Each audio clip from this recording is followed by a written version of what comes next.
stop them and make sure you're in that correct alignment with the ball. Okay, here we go, guys. The basket that you're at, I want you to turn and face that basket. One day you're shooting at it. Turn and face.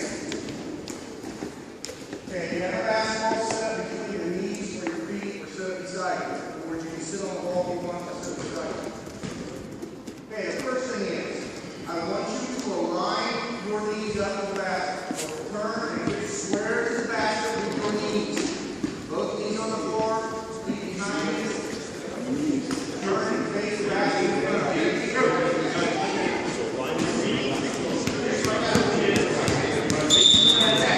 Square to the basket. There you go. Guys, if you have a ball set beside you. Okay, if you're right-handed, hold your right hand straight out. If you're left-handed, hold your left hand straight out. Okay, now what you're going to do is bend the elbow. You can turn your face and see what I'm doing like this. Put your hand like you're waving at somebody or you're waving at the basket. Okay, the first thing I want you to do is imagine there's a string right over your elbow, and that string goes directly straight down over your knee. So, coaches, what I want to make sure is if the right knee or the right elbow is over the right knee, if the left knee is the left elbow is over the left knee. Knees are square to the basket.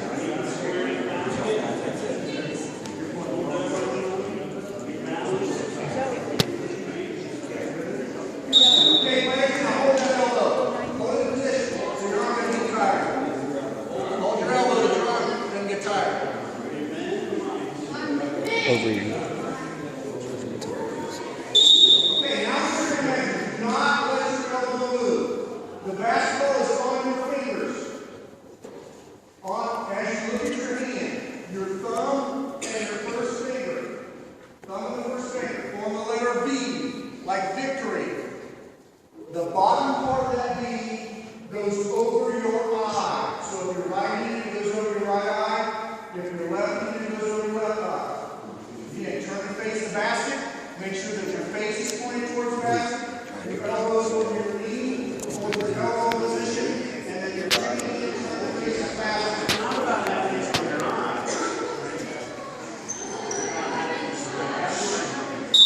Okay, now the other hand is laid on the side of the basketball. So now you're going to look like this. And the other hand. And count of 3, we're going to shoot towards good. Your imaginary basket. 1, 2, 3, switch.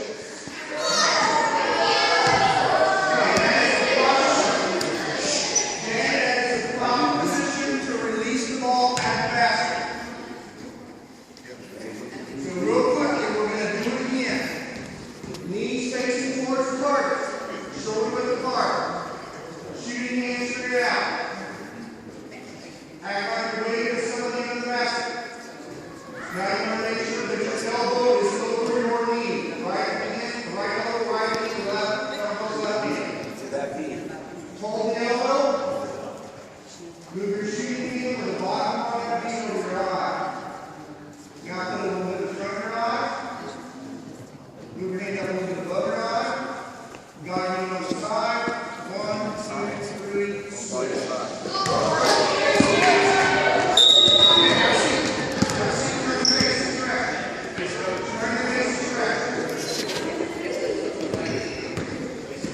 That is the proper alignment for your elbow, your hand, your wrist, and your shoulders towards the basket. Coaches, we have a tendency when we tell players to keep the elbow in. That's incorrect. If you take the ball from shooting motion and you move your elbow in, you get too tight back here every time the back part of your rotator cuff your shoulder. It doesn't allow you to get full extension or energy from that. It's called 1 o'clock or 11 o'clock, however you want to turn. It's 11 o'clock, and behind you it's 1 o'clock. But I need a little bit of leeway here. Players, what I'm going to do is I'm going to give you an exercise. As far as shooting is concerned, this is the single best shooting drill you can ever do in your life. It has never failed. I had the opportunity to work with high school, college, pro players, and I've never seen this fail. To give you an example, Several years ago, there was a guy that was involved in the high school basketball program. He was a point guard, threw the ball apart, passed through his other teammates, played great defense, got a lot of steals, but he was not a shooter. Only averaged about 5 points in high school. So then he went to play college ball. Decided he was going to go to Iowa State, did not get a scholarship. Walked out the court, and simply by being a great ball handler like we did when we started, playing good defense, and created an opportunity to get to play college basketball. In that conference, he was considered the Big 12. He was on the All-American team his senior year.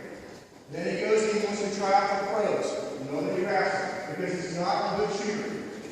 When he would shoot the ball, he would actually shoot with both hands like this. He'd take the ball up and he would shoot it that way, and it wasn't consistent.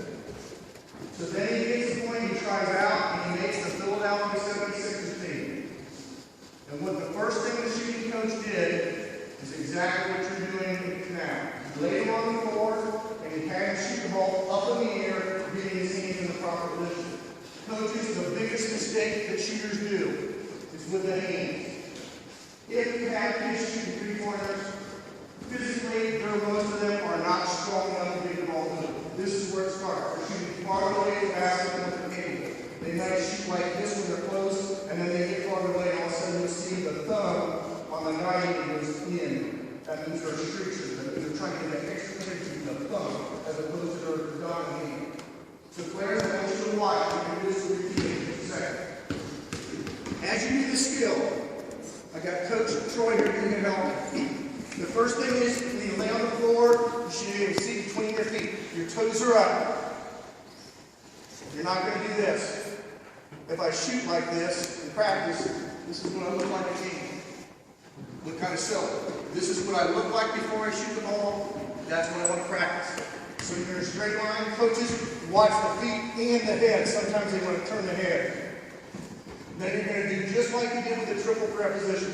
The ball started here. Now you're going here. That hand is over your eye, and this hand lays on the side. And all you're going to do is shoot the ball up in the air, and your teammate's going to catch it. It's a push-up. Here, release. See how the ball spins straight through? This exercise, or this practice drill, is the best drill you can do to help yourself because you don't worry about making baskets. You're working on your upper body form. So I encourage you, coaches, when you have your practice or games, if you have a game next week, let's practice, let's say at 10 o'clock, get them here at 9:45, have them do a couple ball handling skills, let them lay out in the hallway, and just shoot the ball up in the air. Then when you step on the floor, you're ready for your practice. It gets the kids mentally there and in the right technique. So as you do this, one of you's going to shoot, one teammate's going to rebound. You're going to do it 10 times. You're going to lay on the floor and shoot it up 10 times. Coaches, it's your responsibility to go up and down the line, watching their feet, watching their hand position, watching how they release the ball up. Players, you're not down by your shoulder. You're not shooting down here. You're not shooting way above your head. You're not down here by your legs. You're right over your eye, straight up and through. Last thing is, your teammate's going to catch the ball. In other words, I don't want to see you do this. All right? They're going to catch it. You watch that ball leave your hand and spin up and through. They'll catch the ball. Okay, 10 times each. When you're both done, sit on the floor. Okay, I get all your kids here to wrap it up. Okay, players, when we came into the program today, we went through several different individual skills, from ball handling drills to shooting drills with and without the basketball. And I mentioned to you my whole goal is when you walk out of this gymnasium, you were smarter than when you came in here. Now, I can't expect you to remember every single aspect that we talked about, but there are certain things you do remember. Now it's up to you to go out and practice those skills. Don't wait for your coach to do it during the practice. Don't prepare to do it your own time. Don't ask your parents if they want to help, that's one thing. But there's enough information there that you can remember bits and pieces of what you've done and take it upon yourself to go out and practice. When you go to school on Monday, you have the simple what we call homework. I've given you basketball homework. So it's up to you to go out and work on those skills. Don't if you're weak at certain elements, then you practice those drills. In other words, if you got trouble dribbling the ball with your left hand, you spend a lot of time dribbling the ball in your left hand in preparation to pass or shoot. Don't always work on the things that you're best at. As I told you when we started, 2 eyes, 2 ears, and 1 mouth for a reason. Your coaches are volunteers. These guys are not paid.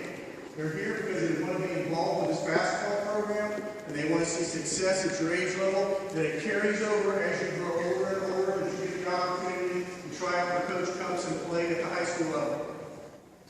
But all this we talked about today, it's up to you to practice those drills. Nobody else can make you do it. You take it upon yourself. Some of the greatest players I've had the opportunity to watch come through our organization are players who do things on their own. For instance, last year, we had a game up in Boston. Paul George, our star player, early in the season, had 8 points. Had a really bad shooting night. They had a late night flight by Indianapolis till about 1 o'clock in the morning, and he was in the gym at 1:30 till 4 in the morning, shooting shots. Went home, went to bed, the next night he had 34 points. He realized I had a bad shooting night, I have to go back to the basics and work on what I need to do to be successful. Nobody was standing over, nobody told me how to do it. He realized if I want to be good at this game of basketball, I need to be the one to take upon it and practice those skills. When you're in a game, your best tool, when you're on the floor, is communicating, talking to your teammates. When you're on the bench, your best tool is watching. Watch what players do. What's it they do well? Look and see what they may not do so well. And make it a lesson to yourself. Your coaches are here to help you learn to become better basketball players.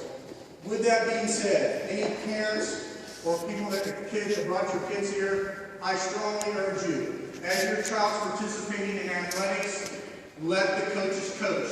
If you have an issue with the way that your child's being handled, you call the coach after practice, you approach the coach before or after practice, but do not sit in the stands and coach your child. Go over there, Johnny, do this, do that. Let the coach take control. If you have a problem, you talk to your coaches. If you have a problem on the coaches, you have Troy and Ron here that run the organization, you speak to them and they will make the proper, appropriate discipline. What I'm trying to tell you is, these kids need to learn the proper level of respect. And it starts with your teammates and your coach. You're not always going to get along with your teammates sometimes. When you lose, it's not very fun. When you win, everybody's best friends. But what this sport teaches as an individual is how you adapt to that.